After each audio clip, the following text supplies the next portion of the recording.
All right, so NPP's National Organiser, right, party executive, national executive, says that government should remove the emissions levy. I mean, this is where the thing is getting to now, right?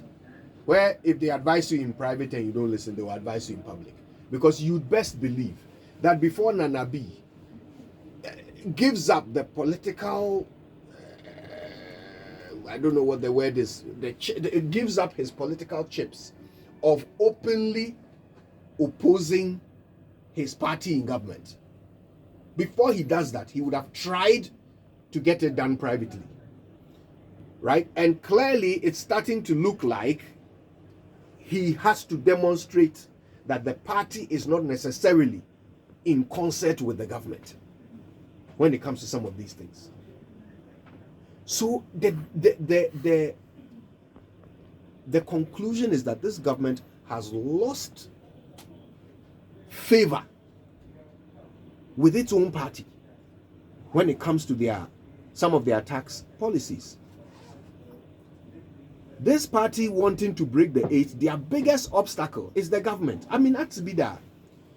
A government wants to stay in office for another 4 years, but their biggest impediment is the government itself, the president. I don't know how their flag bearer, Bawumia, is going to successfully demonstrate a difference between him and the government of the day while he remains vice president in that same government. I don't know how he's going to do it, because this kind of thing is going to keep happening. It's going to keep happening. That's how we got to this point. By them making decisions without caring how it affects us. And if he's going to come and convince us that we must vote for him because he cares about what happens to us, then he has to somehow prove that he's different from them. How will he do that?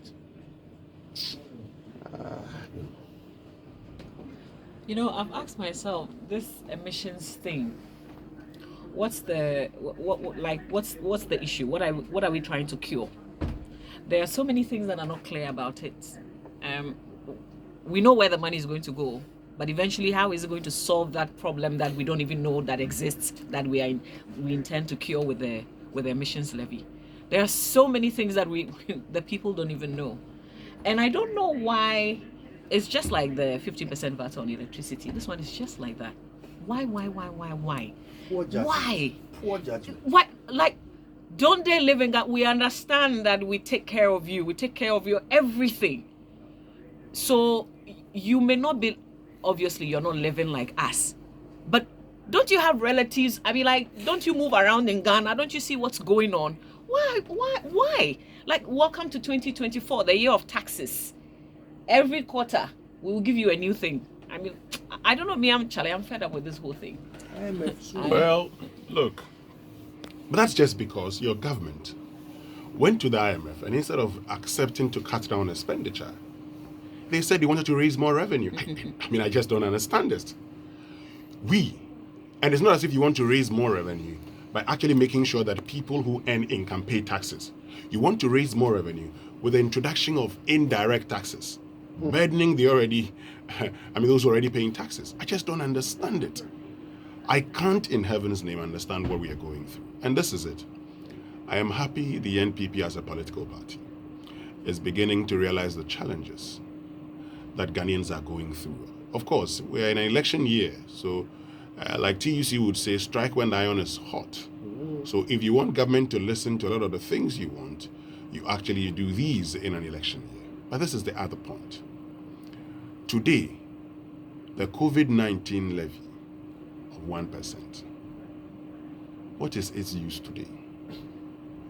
Today, the sanitation and pollution levy, what is its use today? See, so in fact, these are things TUC should be taking on. It's good. Emissions levy must go. COVID-19 levy must go. Sanitation and pollution must go. You add yours. I mean, as you watch us, add yours.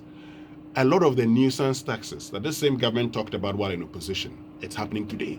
And they must go. Enough.